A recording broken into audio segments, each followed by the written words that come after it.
नमस्कार श्रद्धालुओं, आपका स्वागत है हमारे खास प्रोग्राम में, जहां हम आपको लेकर चलते हैं एक नए भक्ति भाव मार्ग पर।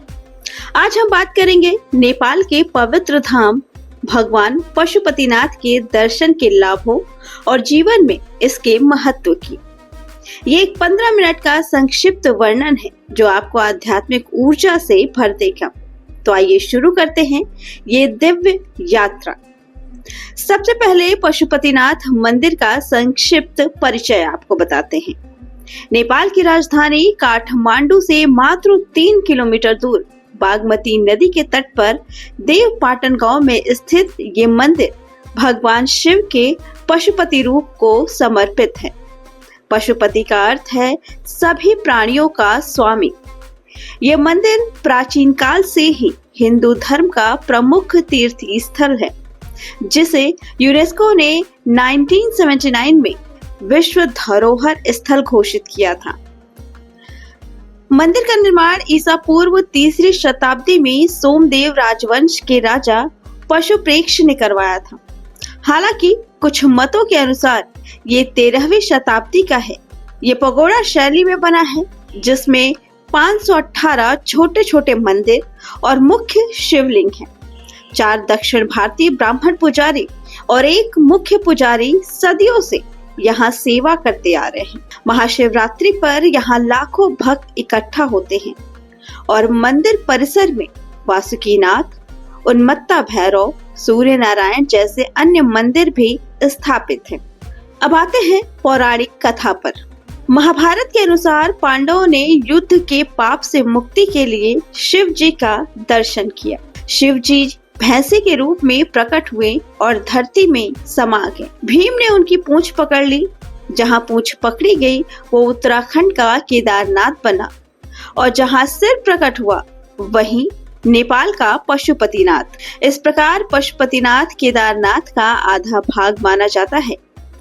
शिवलिंग पंचमुखी है। पूर्व का तत्पुरुष, पश्चिम का सद्योजात, उत्तर का वामदेव, दक्षिण का अघोर और ऊपर का ईशान मुख जो निराकार है। ये तांत्रिक शरीर की तरह भौगोलिक ऊर्जा का केंद्र है, जहां जीवन और मृत्यु का विज्ञान समाहित है। पशुपतिनाथ के दर्शन से क्या लाभ मिलते हैं? सबसे बड़ा लाभ है मोक्ष की प्राप्ति। मान्यता है कि यहाँ दर्शन मात्र से व्यक्ति को सभी जन्मों में पशु योनि से मुक्ति मिल जाती है। हिंदू शास्त्रों में कहा गया है कि जीवन 84 लाख योनियों से गुजरता है, जिसमें पशु योनि सबसे कष्टदायक है। पशुपतिनाथ के दर्शन से ये चक्र टूट जाता है और आत्मा को मुक्ति मिलती है। अगर कोई आधा घंटा यहाँ ध्यान कर ले तो कई प्रकार की समस्याएं जैसे रोग, दारिद्र्य, मानसिक तनाव से मुक्ति मिल जाती है। आध्यात्मिक रूप से ये दर्शन जीवन का स्वामी बनने की प्रेरणा देता है। भक्तों का कहना है कि दर्शन के बाद सकारात्मक ऊर्जा बढ़ती है, परिवार में सुख शांति आती है और कर्मों का फल शीघ्र मिलता है। साथ ही ये मंदिर जीवन के तंत्र को समझने का भी एक स्थान है। जन्म, मृत्यु और पुनर्जन्म का। यहाँ आर्य घाट पर अंतिम संस्कार की परंपरा है, जो मोक्ष का प्रतीक है। केवल इसी घाट का पानी मंदिर में ले जाया जाता है। ध्यान रखें, दर्शन के समय शिवलिंग से पहले नंदी के दर्शन न करें, वरना पशु योनि का दोष लग सकता है। नदी के दर्शन से भी बचें, सिवाय केदारनाथ के बाद। गैर हिंदुओं को अंदर प्रवेश नहीं, लेकिन बाहर से दर्शन संभव है। फोटो वीडियो पर प्रतिबंध है और इसके लिए 2000 तक जुर्माना तय किया गया है। अब जीवन में पशुपतिनाथ दर्शन करना कितना जरूरी है? जीवन में यह अत्यंत आवश्यक है, खासकर यदि आप आध्यात्मिक उन्नति चाहते हैं। जीवन एक चक्र है, जन्म, मृत्यु और पुनर्जन्म का। पशुपतिनाथ दर्शन इस चक्र को तोड़ने का साधन है। यदि आप कभी महसूस कर सकते हैं कि जीवन की दौड़ में शांति गुम हो गई है या पशु योनि जैसे कष्टों का भय है, तो ये दर्शन अनिवार्य है।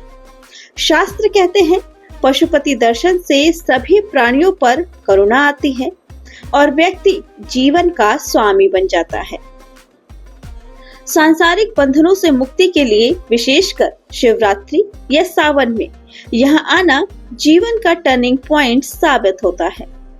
ये न केवल धार्मिक बल्कि मानसिक स्वास्थ्य के लिए भी बेहद जरूरी है, क्योंकि इससे तनाव कम होता है और आत्मविश्वास बढ़ता है।